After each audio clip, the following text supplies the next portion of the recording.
ఉమ్మడి ఆంధ్రప్రదేశ్లో కూడా నేను అంకెలతో సహా శాసనసభలో నిర్మించిన ఉమ్మడి ఆంధ్రప్రదేశ్లో కూడా కృష్ణా నదీ జలాలు ఆంధ్రాకి తక్కువ డైవర్ట్ అయినాయి, ప్రత్యేక తెలంగాణలో ఎక్కువ డైవర్ట్ అయినాయి.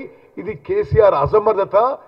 కేసీఆర్ జగన్ కలిసి మరి ఉమ్మడి నల్గొండ, ఖమ్మం, మహబూబ్ నగర్ జిల్లా ప్రజలపై, రైతులపై చేసిన కాన్స్పిరసీ ఇది. మరి ఇప్పుడు నాగార్జున సాగర్లో దయచేసి అది మీరు చాలా జాగ్రత్తగా నోట్ చేసుకోవాలి. ఉమ్మడి ఆంధ్రప్రదేశ్ కంటే ప్రత్యేక తెలంగాణ రాష్ట్రంలో కేసీఆర్ హయాంలో కృష్ణా నదీ జలాలు ఆంధ్రాకి ఇల్లీగల్గా ఎక్కువ డైవర్ట్ అయినాయి. ఇది ఆన్ రికార్డ్ ఫిగర్స్తో సహా నేను శాసనసభలో కూడా పెట్టడం జరిగింది. ఇప్పుడు నాగార్జున సాగర్ నుంచి మాట్లాడిన పెద్ద మనిషి. నాగార్జున సాగర్లో ఇప్పుడు వాటర్ అవైలబిలిటీ అప్రాక్సిమేట్గా 130 టీఎంసీలు ఉంది. Total capacity 312 TMC. Last year ఇదే రోజుకి నాగార్జున సాగర్లో ఎంత అవైలబుల్ ఉంది? 160 టీఎంసీలు. దయచేసి గమనించాలి. Now about 135, last year about 167 TMC. మరి అదేవిధంగా ఇంకొక విషయం కూడా, నారాయణపూర్ డ్యామ్ కర్ణాటకలో అక్కడి ప్రభుత్వం క్రాప్ హాలిడే డిక్లేర్ చేసినందుకు ఈసారి ఆ రీజనరేటెడ్ వాటర్ కూడా మనకు రాలేదు. దాని ద్వారా కూడా 10 to 11 టీఎంసీ నీళ్లు తగ్గినాయి, ఇన్ఫ్లోస్ ఆఫ్ కృష్ణా రివర్. అదేవిధంగా గోదావరి బేసిన్, ఎస్ఆర్ఎస్పి, ఇవన్నీ official figures, sign documents of the concern engineers. Okay, SRSP year ఎన్ని వచ్చినాయి ఇప్పటివరకు ఇన్ఫ్లోస్ ఎస్ఆర్ఎస్పికి? యావరేజ్ ఇన్ఫ్లో ఎస్ఆర్ఎస్పి నేను వాళ్ళు ఇచ్చిన డాక్యుమెంటే చదువుతున్నాను. The average inflows received in the water year in 23-24 at SRSP is 205 TMC. Okay, 205 టీఎంసీలు వచ్చినాయి. లాస్ట్ ఇయర్ వచ్చినాయి 590 టీఎంసీలు వచ్చినాయి. ఓకే, 2022లో ఎంత వచ్చినాయి? 670 టీఎంసీలు వచ్చినాయి. 2021లో ఎంత వచ్చినాయి? 360 టీఎంసీలు వచ్చినాయి. అంటే ఎస్ఆర్ఎస్పిలో కూడా ఇన్ఫ్లోస్ తగ్గిన విషయం తెలంగాణ ప్రజానీకాన్ని మనం చేస్తున్నాం. అదేవిధంగా present water availability in Shripad Sagar Yellampalli project is about 7 TMC. ఇంక చాలా విచిత్రమైన విషయాలు మాట్లాడిండు. హైదరాబాద్కి వాళ్ళట కృష్ణా గోదావరి జలాలు తీసుకొచ్చినట. ఇంత పచ్చి అబద్ధాలు మాట్లాడడం తగదు.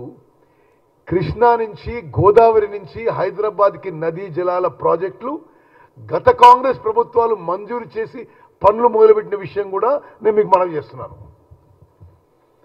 ఇప్పుడు ఎంతున్నాయి నీళ్లు? శ్రీపాద్ సాగర్ ఎల్లంపల్లిలో 7 టీఎంసీలు ఉన్నాయి. గత సంవత్సరం ఇదే రోజు ఎన్ని ఉన్నాయి? 12.5 టీఎంసీ ఉన్నాయి. మరి ఈ విధంగా చెప్పుకుంటూ పోతే సరే, కొంత డెఫిసిట్ వల్ల కొంత ప్రాబ్లం అవుతుంది. మరి అది ఈ ప్రభుత్వం, మరి ముఖ్యమంత్రి రేవంత్ రెడ్డి గారు, ఉప ముఖ్యమంత్రి బట్టి విక్రమార్క గారు, మేమందరం కలిసి ఇది ప్రజలకి మరి తక్కువ ఇబ్బంది కలిగే విధంగా ఉన్న పరిస్థితుల్లో ముందుకు పోతున్న విషయం మనం చేస్తూ కొన్ని ఫిగర్స్ మళ్ళీ మీకు రీడౌట్ చేస్తా. నాగార్జున సాగర్లో ఇప్పుడు అప్రాక్సిమేట్గా 135 టీఎంసీ ఉన్నాయి. పోయిన సంవత్సరం 167 టీఎంసీలు ఉండే. అదేవిధంగా ఎస్ఆర్ఎస్పిలో ఇప్పుడు 13 టీఎంసీలు ఉన్నాయి. పోయిన సంవత్సరం ఈ టైంలో 28 టీఎంసీలు ఉన్నాయి.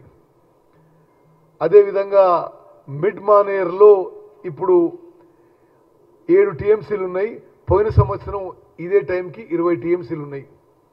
లోవర్ మానేర్లో ఇప్పుడు 5 టీఎంసీలు ఉన్నాయి. పోయిన సంవత్సరం ఇదే రోజుకి 12 టీఎంసీలు ఉన్నాయి. మీకు చాలా స్పష్టంగా మరి ఇరిగేషన్లో కానీ పవర్లో కానీ ఈ ప్రభుత్వం పూర్తిగా రైతులకి ప్రజలకి మేలు చేసే విధంగా మేము ముందుకు పోతున్నాము. ఇటువంటి రూమర్స్, ఇటువంటి బేస్లెస్ అలిగేషన్స్ ఎవరు నమ్మొద్దు. తమ అధికారం పోవడమే కాదు, చాలా విచిత్రంగా నిన్న కేసీఆర్ గారు పోలీసు వాళ్ళకి అంటున్నాడు, పోలీసు వాళ్ళు మీరు న్యూట్రల్గా ఉండాలి అది ఇది అంటున్నాడు. అసలు పోలీస్ శాఖని ఎక్కువ మిస్యూజ్ చేసుకుంది. ఫోన్ ట్యాపింగు, ఇక రకరకాల మరి వాళ్ళ డబ్బులు వాళ్ళ పోలీస్ వ్యాన్లు తీసుకుపోవడం ఎక్కువ ఉపయోగించింది కేసీఆరే. ఉమ్మడి ఆంధ్రప్రదేశ్లో కానీ భారతదేశంలో ఇంకెవరు ఉపయోగించారు. ఆయన పోలీసు వాళ్ళకి చెప్తున్నాడు మీరు న్యూట్రల్గా ఉండాలి అది ఇది అంటున్నాడు ఆయన. మరి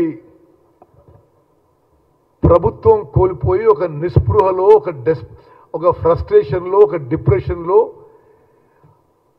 మాజీ ముఖ్యమంత్రి కేసీఆర్ గారు మాట్లాడిన అబద్ధాలని ఖండిస్తున్నాము.